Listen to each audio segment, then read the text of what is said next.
I want to introduce Keith Veney, AKA Shot Dallas Mavericks.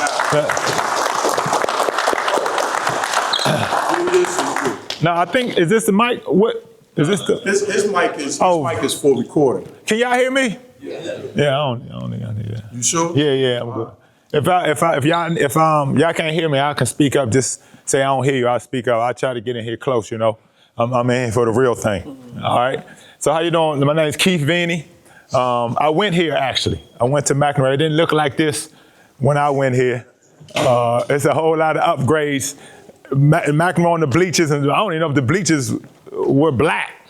I don't even remember the bleachers, but yeah, like it's a long time ago. What, about 30? What's it? What we call 90? Shoot, it's 23 years ago, 24 years, something like that. 30, yeah, 30 years ago, 30 something, 30, 34, 35, whatever. A long time ago. But yeah, but we used to play in this gym. I raised this young fella right here in this gym, training this guy. He went here as well. So, but player development has changed since then. Player development was Dave and myself, Dave Cox and Dave Vanderpool playing against each other. We rebounded for each other. We played one-on-one, whole court. We did all the stuff. So our player development was, all right, you make 10 out of 12 and you pass, I rebound. And that's how we did it. It wasn't no trainers, we trained ourselves. So it has changed to now.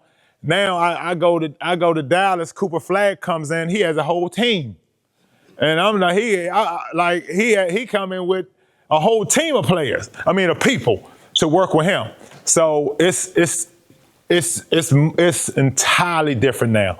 But what stays the same is it's just basketball. It's nothing more, nothing less. You know, you have to be able to dribble with your left hand. You got to be able to dribble with your right hand. You got to be able to shoot, pass, and dribble. And at the end of the day, that's it.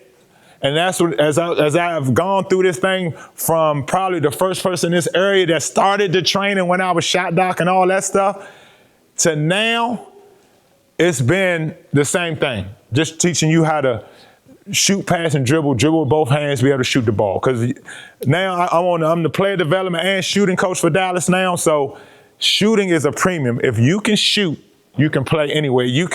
I've never worked a day in my life, ever. Like, I've never worked, ever. I've never worked a job. Just because I could play basketball. It took me all over the world, took me places I never thought I would go, allowed me to meet people that I never thought I would meet. And then I wake up every day like, man, they paying me to do this? So my thing is, if you can do it right, it can change your life. It can put you in a place to where you're doing what you love and you can make a really good living doing it. All right, but I want to keep it simple. Like, for some of y'all who's coaching that's want to do the training piece, listen, when you working with your kids, all that between the legs, behind the back, in and out, all that type stuff, I'm telling you, if it gets to our level, it's not going to translate.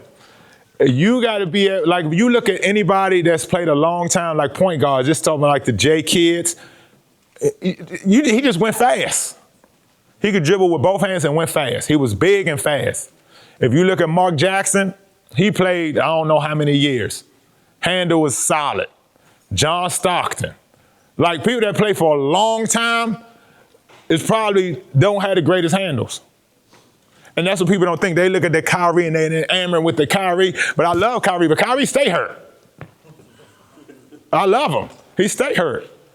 You understand what I'm saying? All that zigzag and all that back and forth. And listen, I'm just telling you, your body not even really made to do all that.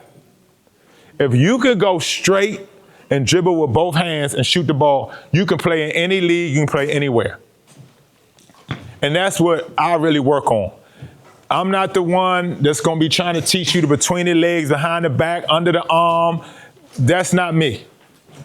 That's not anybody I've trained. Everybody I can go from. I've trained NBA Finals, Rookies of the Year, NBA three-point contest winners. I've touched anybody in any aspect of basketball. So Rookie of the Year with Malcolm Brogdon. He was the first He couldn't even shoot. And he went second round. He was the first second rounder to get Rookie of the Year. And then we worked. He ended up being a 90-50-40 guy. It's not pretty, but it's just work. So like, I'm going to steal this one from my guy right here, Jay Gabb. He said to me all the time, the work works when you work it. He tell me that all the time. And this is my mentee right here. He telling me, hey, coach, the work works if you work it. And that's a statement I steal from him. The work works if you work it. It's that simple.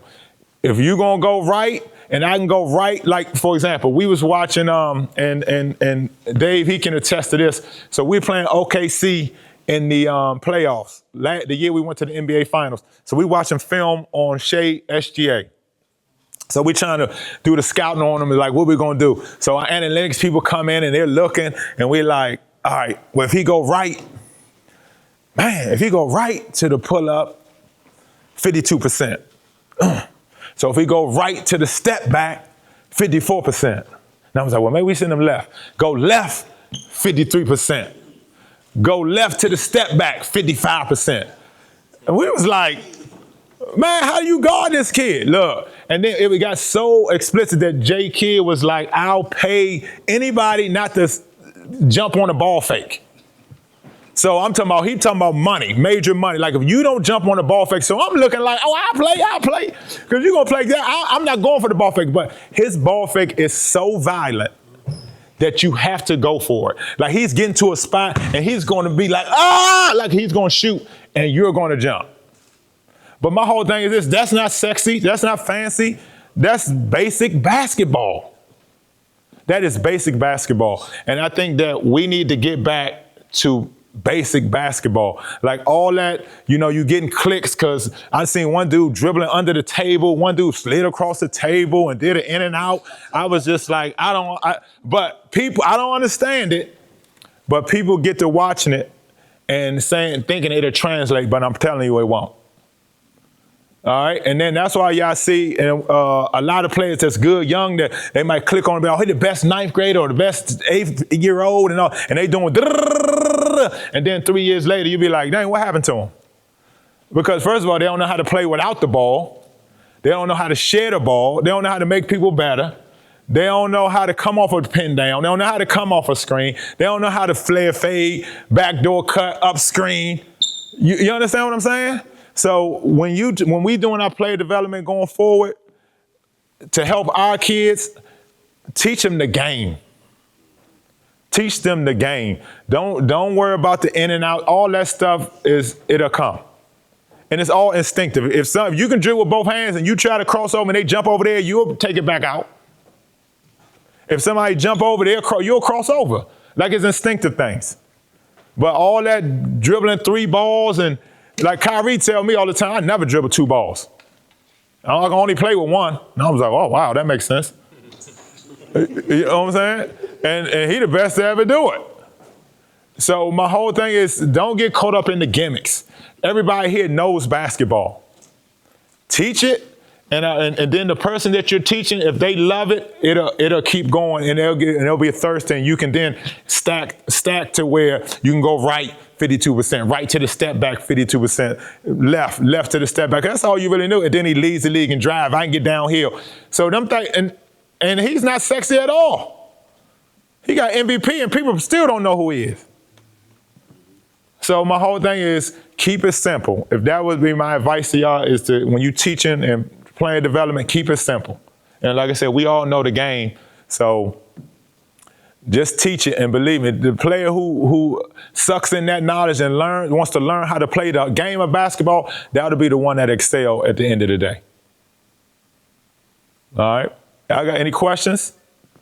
I'm here for questions, drills, anything you ask me. What's the difference between training in Europe and training here? Europe, they train more and play less. So, for example, like when we had Luka is slow as molasses, but his head is like a computer. Like, he knows the game. He knows Djokovic, another one. Like, for example, just a simple thing, like on the block. If you ever see Joker, he's never going to catch the ball. He's never going to catch the ball below this block, because with him, So if Joker got the ball here, he knows low. Because from right here, I can see every here, there. And then if I want to go this way and turn back, I got this angle on the backboard. You're not going to get me off of my angle. So they really know the game. Luka the same. They know their spots. They know the game. They know where everybody is. So that's the difference. See, and with us, we and we you don't know where nobody is. So that's the difference in Europe and then America, because they really know how to play, but they don't play as much. They practice more. They play together more. Like, we don't even play pickup anymore. So my whole thing is, how you gonna really learn how to play? Don't play pickup. And that's why they say we can't play, because all we do is drill, train, and then play AAU games, and you play 4 games in one day. How you gonna play 4 games in one day?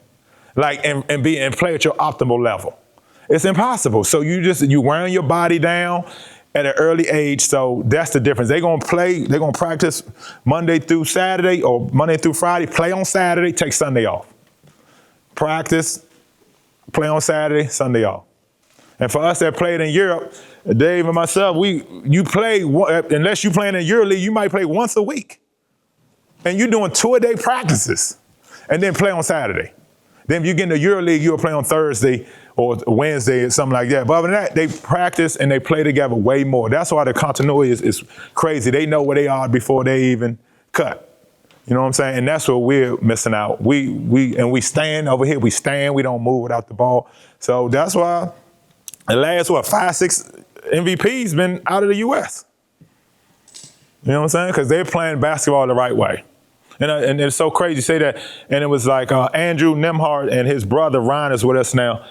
They were down in Dallas, and they had brought somebody from Canada down just to working out. And I was just over there looking at the workout, and it was just like the togetherness was crazy. So yeah, they playing chess. We playing checkers. So I ask my kids this question all the time. What is the definition of a jump shot? Being a shooter. Uh-huh. I get all types of answers here and there, and I basically just say, and I'm asking you this question to help me define it. I say, look, man, you catch it, you shoot it.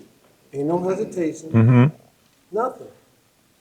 If he comes around the curve and I'm going to that wing, I need to be set up to catch and shoot. You know what I'm saying? Absolutely. So the question I need to find out now is, like, a lot of these kids, I'm an old school guy. Absolutely. So I believe, like you said, listen, man, that 4-foot shot is just as good as that 15. Okay. 75% of our scoring with layups. That's pretty much unheard of right now.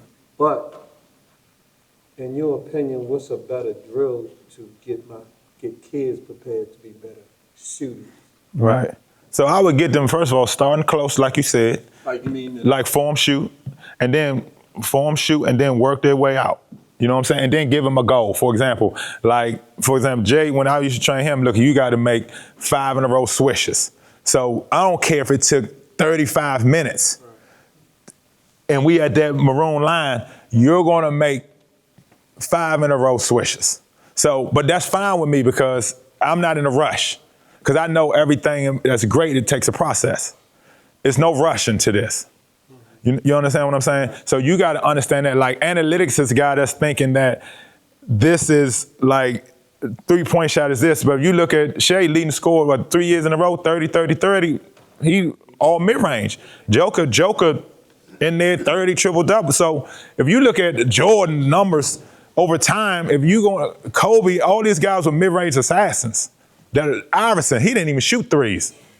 So my whole thing is, like, if you're going to score and you're going to be able to score every night and I can depend on you, you got to have a mid-range. And that's what people don't understand. Like, I just looked up, like, it's as dynamic as Steph Curry is, he's still like 20-something thousand points. I thought he was way, but that's what I'm saying. Like, but you look at Kevin Durant, he had 30-something thousand and he's 2. So my thing is, get good at the mid-range, and then if you can extend it out, you extend it out.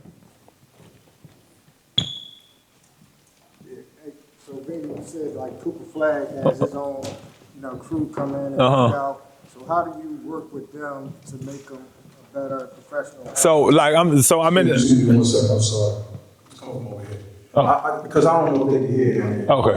So Okay, go I'm gonna hand the mic over. Okay. Yeah, so the question was, Cooper Flag has his own staff and works and all that, everything else like that. You play the development coach. How do you get them to incorporate into NBA basketball settings? Is it more of a mindset thing that you're working with them with, or like you develop them? No, So I work with him, but when I say he has his own team, like they are good at like, okay, I'm gonna say, all right, cool, we're gonna do this today. But the guy who might see him going forward, he takes the notes like, okay, this is what you need to work on. You know what I'm saying? So we like right now we're trying to make just a little adjustment to his shot. See, this is what we're gonna do. But his team is like taking notes and they're like, okay, boom, in the summertime when we go back, and we'll just keep going on that. You know what I'm saying? Or they'll be like, our video people might rebound, or they'll rebound. You know, like that. But that's just like crazy that a rookie coming in with people to just go, oh, no, our people like, oh, all right, you do it. You know what I'm saying? Which is cool. But you got to look at, I mean, this guy was the #1 tick, but he been making millions of dollars since, I don't even know, senior in high school. And then I think his rookie deal is what, 66 million, something like that. So he made 100 million already. So he can have a team. You know what I'm saying? So not everybody can do that, but he can afford it. Coach, we got another question down here. Coach, do me a favor, guys. Can you say your name and where you're from?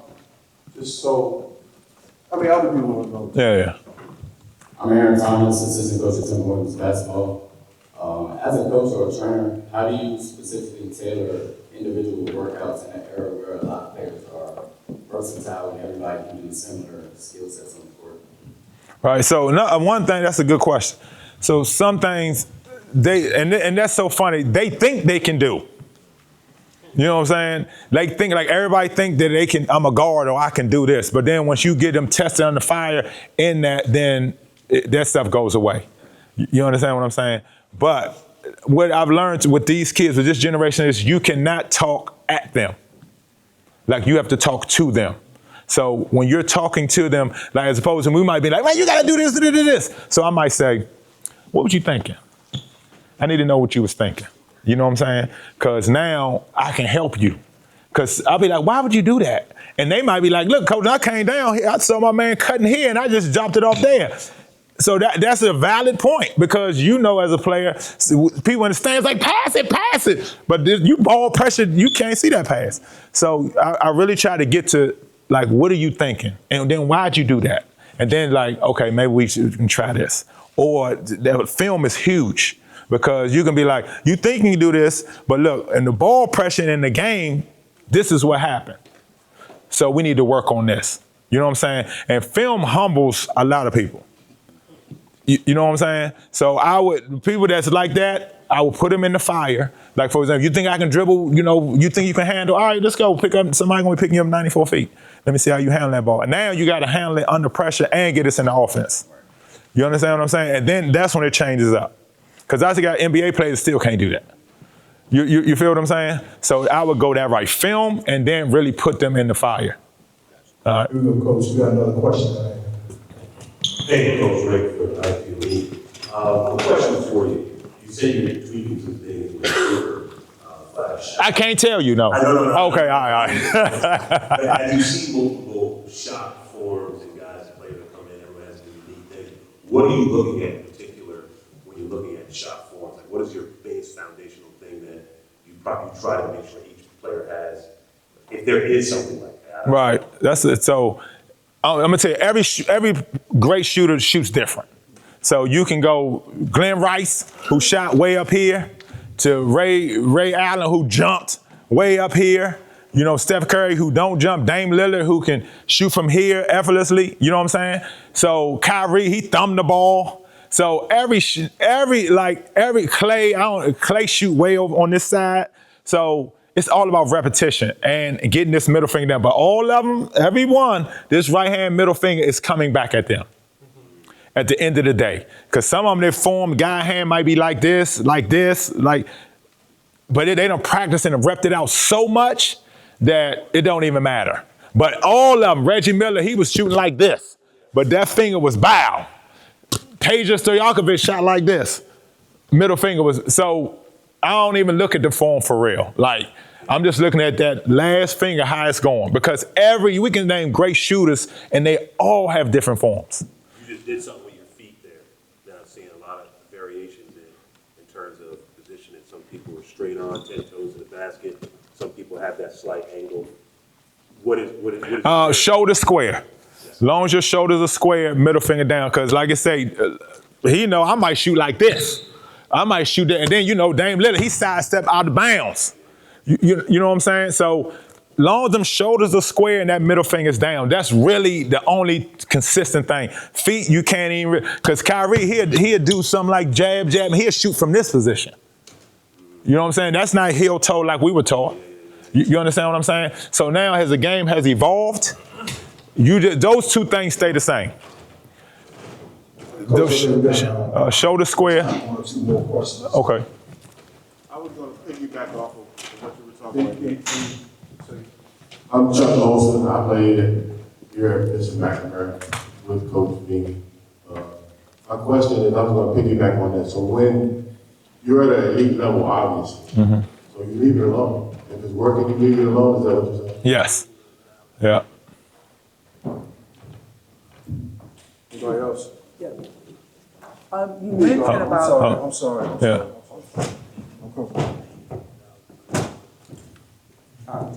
Fairfax, Justice High School. You mentioned about don't worry about putting the leg behind the back. Well, when I coach the boys, that's the thing that I deal with because boys are different. But now coaching the girls, sometimes they don't have the acumen to know when to switch up to take that young lady one-on-one. So rather than playing it repeatedly between the legs behind the back, what do you recommend that the young lady focus on so that they can make that in-game one-on-one move to get past that defender? Right, and I'm just gonna say, like I was talking to Coach down there, like a situation like that can, like no drill can do that. Only in the fire situations can do that. Like playing pickup or playing one-on-one, if you're gonna say in the drill, I'm gonna catch a hit and I'm gonna swing to you, you gotta beat that person one-on-one. And you have 3 dribbles. You understand what I'm saying? So you had to start putting limits on them or goals on them. Like for example, if we're doing the shooting, some of my guys, like you gotta make 3 game moves in a row. So it might be catch and shoot 3, and then you gotta make a move going right and a move going left. You gotta make all 3 before you get 1. So if you miss it, it's back to 0. So they might be there for 45 minutes because they can't make 5 of those. Because they'll make 1, miss 1, 3 in a row to get 1. So my whole thing is, with that situation, he or she is only gonna get it in fire. Like, all right, boom, swing, all right, beat him or her straight downhill. You gotta get downhill. And then through instinctive play and over repetition, they'll know when to change direction, the Euro step, to go behind the back or whatever it is. But it can't happen in drills. I mean, just player development. It's called player development, not drill development. You know what I'm saying? So you have to develop the player and put them in situations so they can use those things. Because you want any move that they do to become instinctive. You don't even want them to think about it. It just comes out when needed. All right, thank you very much, Coach Veney. Can we please give Coach Veney a hand? Okay, man. Okay, brother. Grateful. Thank you very much. For sure. My Appreciate pleasure. it. My pleasure. I hope you guys got something from Coach, and safe travels back. Okay. And, we'll talk again soon. Okay. All right. And then listen, anybody, look, I don't know, we need to do an email or something, but if they got any questions, you can send them to Todd, send them to me, or however you want to do it. I got the email. Okay, That's so why I had them all yeah. sign up Okay, so I could, my man. yeah, it's So, all to create we're going to create a whole community here. Okay, perfect. And we're going to be connected and the whole bit. Okay. All right? That's the plan. All right, thanks for having me, brother. Appreciate you. All right, bro. Thank you.